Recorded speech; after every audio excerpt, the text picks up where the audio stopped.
नमस्कार दोस्तों। बालकांड दोहा नंबर 124 खंड का। कवन सो काज कठिन जग माही, जो नहीं होई तात तुम पाई। बोले बिहसी महेश तब ज्ञानी, मूढ़ न कोई। जेहि जस रघुपति करहि जब, सो तस तेहि छन होई। तब महादेव जी ने हंसकर कहा, न कोई ज्ञानी है न मूर्ख।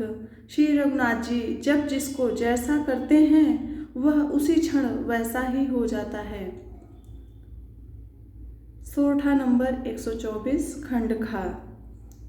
कहूँ राम गुण नाथ गाथ, भरद्वाज सादर सुनहूँ। भव भंजन रघुनाथ, भज तुलसी तज मान मद। याज्ञवल्क्य जी कहते हैं, हे भरद्वाज, मैं श्री रामचंद्र जी के गुणों की कथा कहता हूँ, तुम आदर से सुनो। तुलसीदास जी कहते हैं, मान और मद को छोड़कर आवागमन का नाश करने वाले रघुनाथ जी को भजो।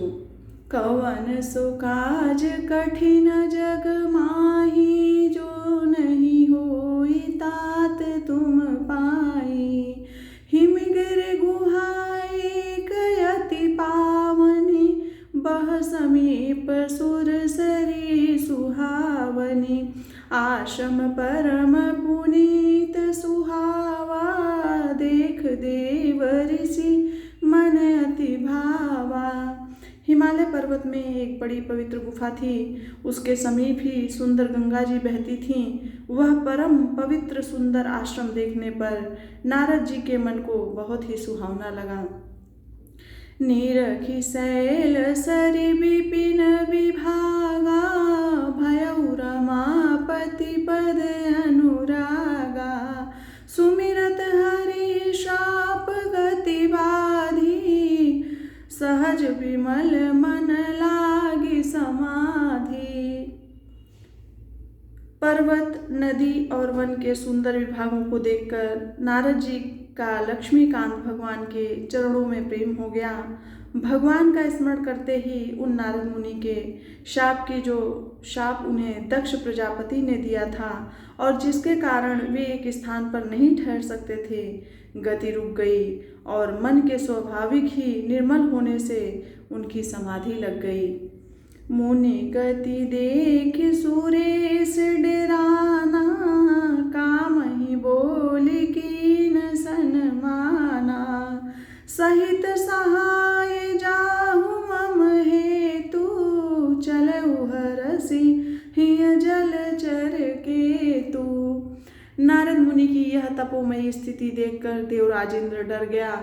उसने कामदेव को बुलाकर उसका आदर सत्कार किया और कहा कि मेरे हित के लिए तुम अपने सहायकों सहित नारद की समाधि भंग करने को जाओ।